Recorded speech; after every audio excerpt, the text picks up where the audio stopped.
오늘은 요한복음 18장에 있는 말씀 가지고 내가 왕이니라 라는 제목으로 함께 말씀을 나누고자 합니다.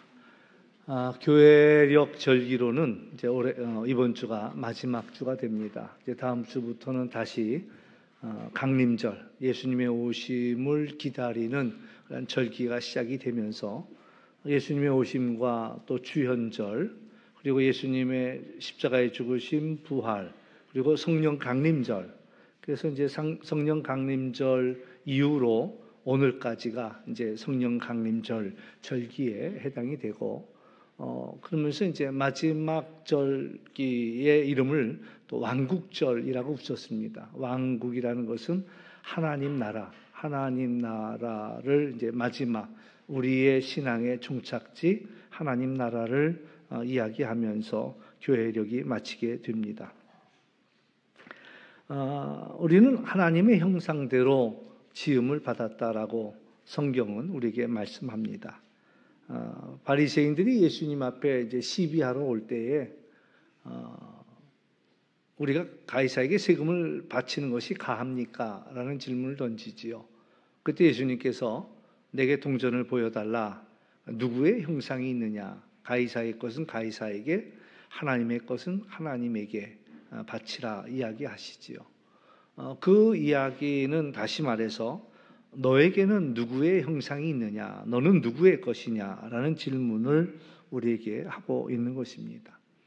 예수님이 이 땅에 오셔서 우리에게 복음을 선포하실 때 제일 첫 번째 하신 선포는 회개하라, 하나님 나라가 가까이 왔느니라 였습니다. 그러므로 예수님이 우리에게 늘 해주고 싶은 이야기는 하나님 나라의 이야기예요.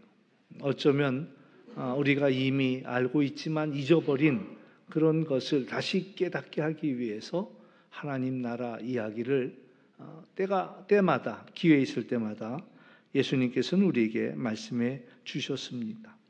하나님 나라가 무엇이냐? 하나님이 통치하시는 나라가 하나님의 나라라는 거지요.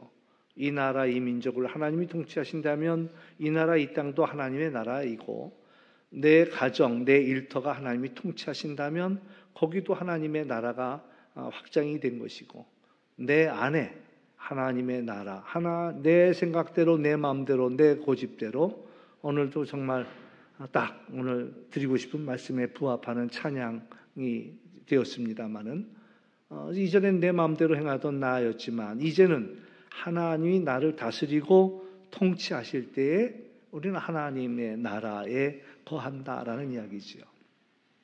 그러면서 하나님의 통치를 받아들이지 않는 자들, 또 하나님 나라를 살지 않는 이들, 이런 이들을 향하여서 죄라고 이야기할 수가 있습니다. 그러니까 예수님의 유일한 관심은 하나님의 나라, 하나님이 통치하시는 나라. 오늘 빌라도가 예수님께 질문합니다. 너가 유대인의 왕이냐라는 질문을 던지지요. 예수님은 내 나라가 이 땅에 속한 것이 아니라 만일 내 나라가 이 세상에 속한 것이었더라면 내 종들이 싸워서 나로 유대인들에게 넘겨지지 않게 하였으리라. 내 나라는 여기에 속한 것이 아니니라고 말씀합니다. 그러니까 빌라도가 가장 두려워하는 일은 자기가 관할하는 지역에서 반란이 일어난, 로마를 반역하고 폭동이 일어나는 일이 가장 그가 두려워하고 또 염려하는 일이지요. 왜냐하면 이제 자기가 관할하는 지역에 문제가 터지면 이제 가이사로부터 신임을 잃어버리기 때문에 그렇습니다. 그런데 유대인들이 또 제사장들이 예수님을 이 빌라도 앞에 끌고 오면서 이가 행악자라는 거죠. 또 이가 행악자가 아니었더라면 우리가 당신에게 그 일을 넘기지 아니했을 거다라는 이야기를 합니다. 그 이야기는 이제 당시 이스라엘은 로마의 식민지였고요. 로마는 그 각 나라에다가 그 자기들이 자율권을 가지고 살아가도록 허락했지만 한 가지 금지한 것 있습니다. 사람을 죽이는 일은 로마의 허락을 받아야 됐단 말이죠. 근데 이제 이 유대인들과 대제사장들이 예수님을 죽이고자 할 때 그냥 자기들의 종교의 법으로는 죽일 수가 없으니까 행악자라고 이야기합니다. 로마에 대해서 반역을 도모한 그런 역적이다라는 그 의미지요. 그러면서 이 행악자를 당신에게 가져왔노라.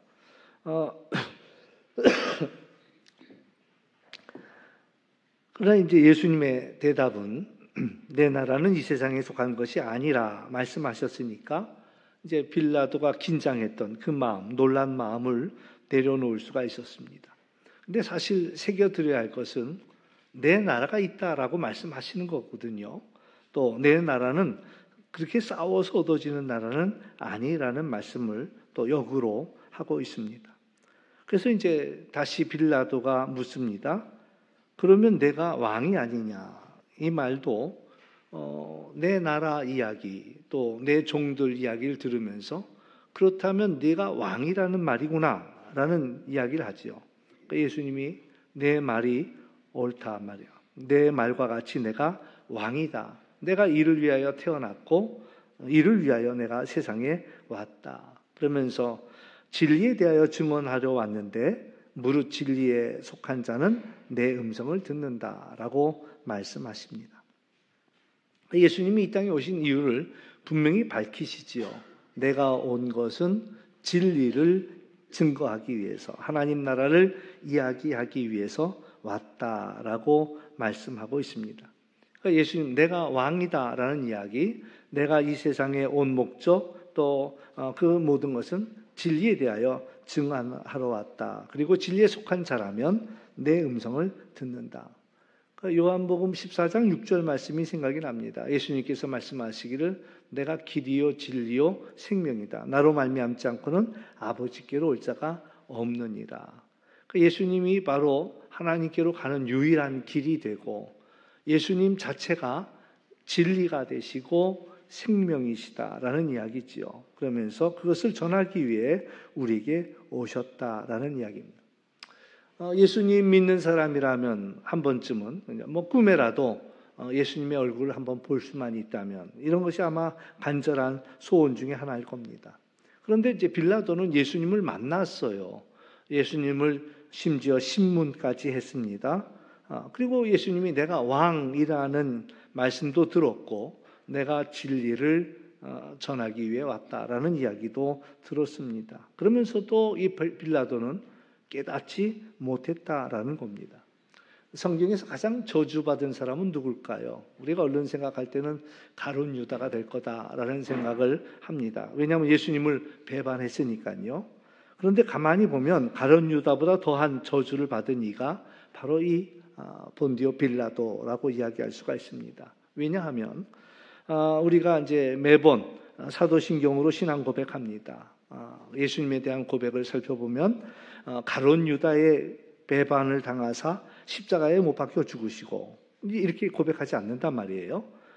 본디오 빌라도에게 고난을 받으사 십자가에 못 박혀 죽으시고.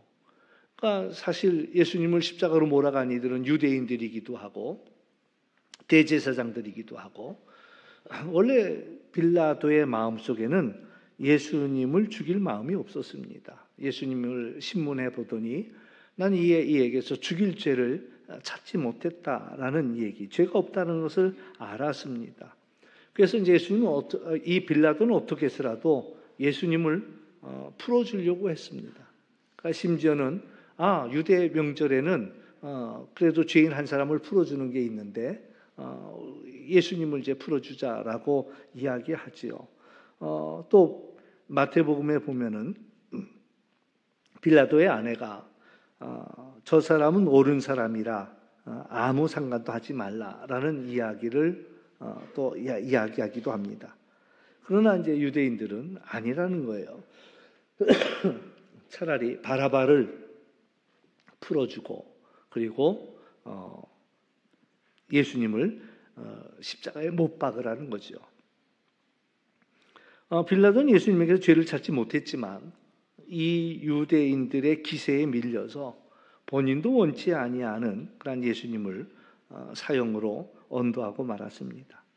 근데 이제 여기서 우리가 하나 놓치지 말아야 할 그런 사실이 빌라도는 예수님을 만났어요. 우리 또 받지 못한 그런 복이라고 얘기할 수 있겠는데 진리의 말씀도 들었습니다. 그러나 안타까운 것은 예수님을 만났고 그 말씀을 들어놓고도 그는 진리에 대한 관심이 없었다라는 이야기입니다. 사실 빌라도가 예수님을 만나는 순간 또 그 말씀을 듣는 순간 깨달음이 있었어야 했지요.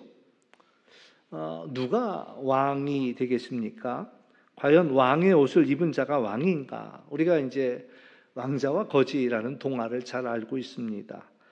그 동화 속에 보면 왕자와 거지가 서로 옷을 바꿔 입는 장면이 나옵니다. 그 바람에 거지는 왕자의 옷을 입고 왕자가 되고 왕자는 거지의 옷을 입고 거지가 되는 그런 이야기가 나옵니다. 과연 왕의 옷을 입은 자가 왕인가라는 질문을 우리는 해볼 필요가 있습니다. 세상에서는 저마다 자기가 원하는 왕을 따라가고 있습니다. 그래서 그럴듯한 왕의 옷을 입고 저마다 자기가 왕이라고 뽐내고 있다라는 거예요. 물질이 많은 이가 내가 왕 아니겠냐, 또 권력을 잡은 이가 내가 왕이다라는 이야기를 하고 많은 지식을 갖고 있는 이가 왕이라고 생각합니다. 그러나 이제 지나고 보면 물질이 많다고 해서 따르던 그이가 결코 왕이 아니라는 것을 알게 됩니다. 권력을 잡았지만 권력을 잡은 이가 왕이 아니라는 것을 알게 되고요. 또 남들보다 많은 지식을 가지고 그래서 현명하다고 똑똑하다고 우리를 구원해 줄 거라고 따라다니던 그이가 결코 더 이상 왕이 아니라는 것을 알게 됩니다. 그것이 지금도 우리가 지도자를 뽑아놓고 번번이 실망하는 이유입니다. 인간에게는 유한성이 있지요. 우리는 사람을 볼 때 외모로 판단합니다. 10길 물속은 알아도 한 길 물속은 모른다 했듯이 처음 만나서는 그 속을 모르니까요. 외적으로 드러나는 모습으로 판단합니다. 아유, 저희는 얼굴이 잘생겼네. 오히려 그에게 마음을 주는 거지요. 또 용모가 뛰어나네라는 것, 또 옷 잘 입었네, 좋은 옷 정말 잘 입었네.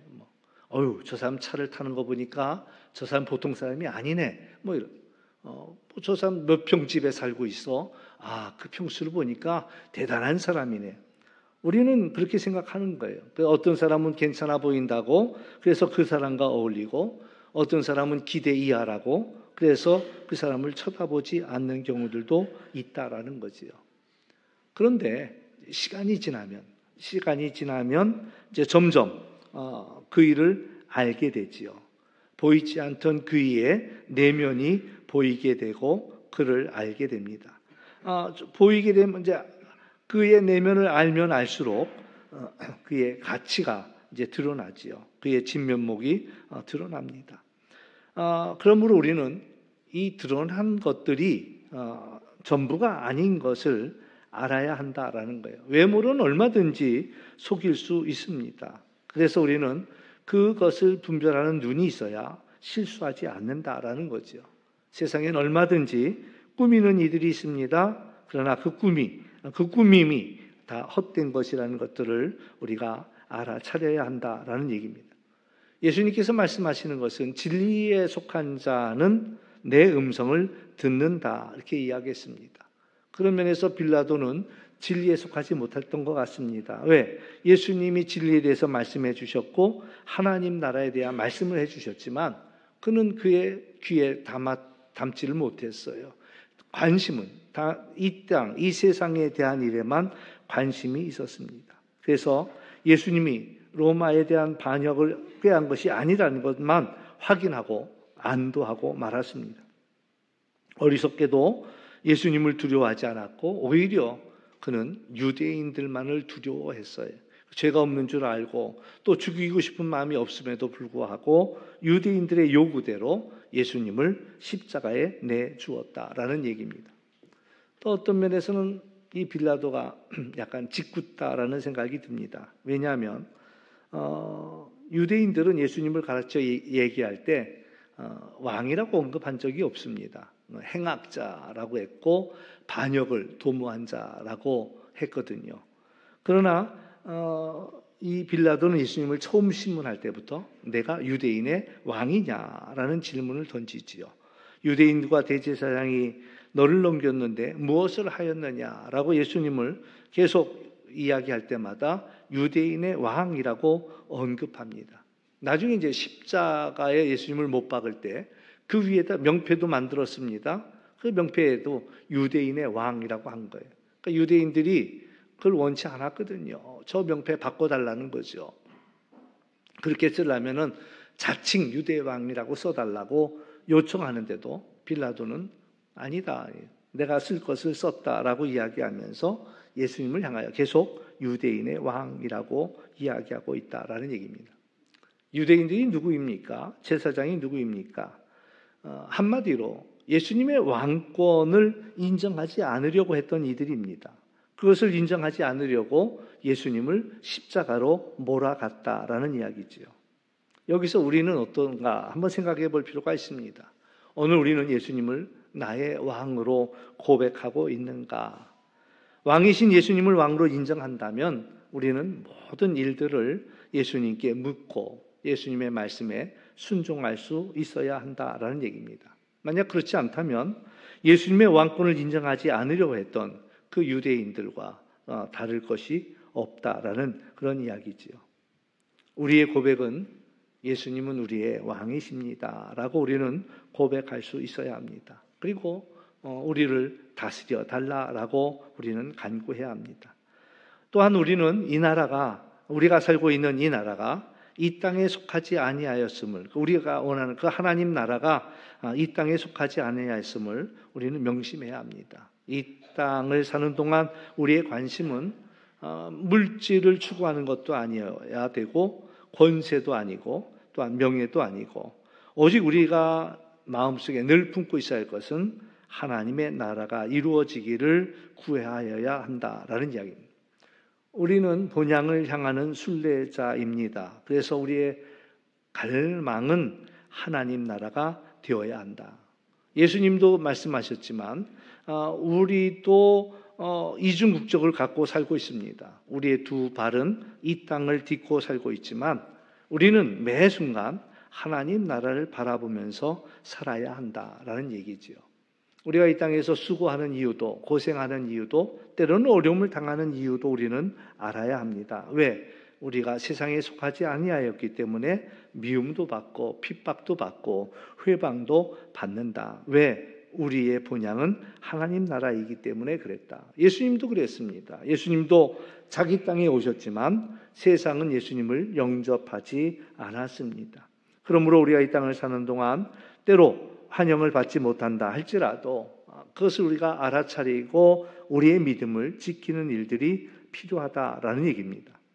그래서 우리는 더욱 진리가 통치하시는 하나님 나라에 대한 소망을 갖고 이 땅을 살아가는 그 자세가 무엇보다도 중요하다. 우리 믿음의 종착지는 하나님이 통치하시는 나라, 하나님 나라입니다. 예수님이 우리의 왕이 되어서 통치하시는 그 나라를 우리는 마음속에 늘 품고 있어야 합니다. 이 땅을 사는 동안 왕이신 예수님을 높이며 그 나라를 대망하면서 우리 각자에게 주어진 순례의 길들이 있습니다. 그 길을 다 가서 마침내 하나님 나라에 도착하고 그리고 왕이신 예수님과 함께 기뻐하는 그런 우리 모두가 될 수 있기를 주의 이름으로 축원합니다. 기도하겠습니다. 참 좋으신 아버지 하나님 감사합니다. 예수님의 오심을 기다리는 강림절부터 시작된 우리 신앙의 여정이 또한 주현절을 지나고 또 예수님의 고난과 죽으심 그리고 부활 그리고 승천과 성령 강림 이 모든 절기를 지나 우리가 이제 교회력 마지막 왕국절에 도착했습니다. 하나님 여러 가지 많은 일들이 우리들의 삶 속에 있지만 우리가 늘 하나님 나라를 꿈꾸는 자가 될 수 있도록 인도하여 주옵시고 그토록 우리에게 알게 하고 싶어 했던 예수님의 그 마음 우리가 기억하면서 우리가 하나님 나라를 사모할 뿐만 아니라 우리가 있는 삶의 자리를 또 하나님 나라를 만들어 갈 수 있는 하나님이 통치하시는 나라로, 그래서 내 마음부터, 내 가정, 내 일터부터 아버지여 하나님 나라를 이룰 수 있는 지혜와 능력을 저희들에게 허락하여 주시기를 간절히 원합니다.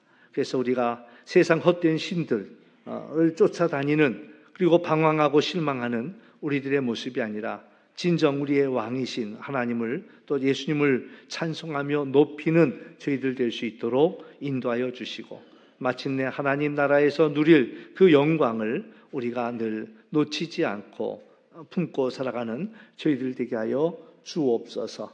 지난 1년도 여러 가지 많은 우여곡절이 있었지만 우리를 지켜주신 하나님께 감사와 찬양과 영광을 돌립니다. 오늘 우리가 주님 앞에 감사하며 높이 찬송할 때 우리의 찬송의 자리가 하나님의 나라가 되게 하여 주옵시고, 다시 이 기쁨을 갖고 세상으로 나가는 우리 모두가 되게 하여 주옵소서. 감사하며 예수님의 이름으로 기도하옵나이다. 아멘.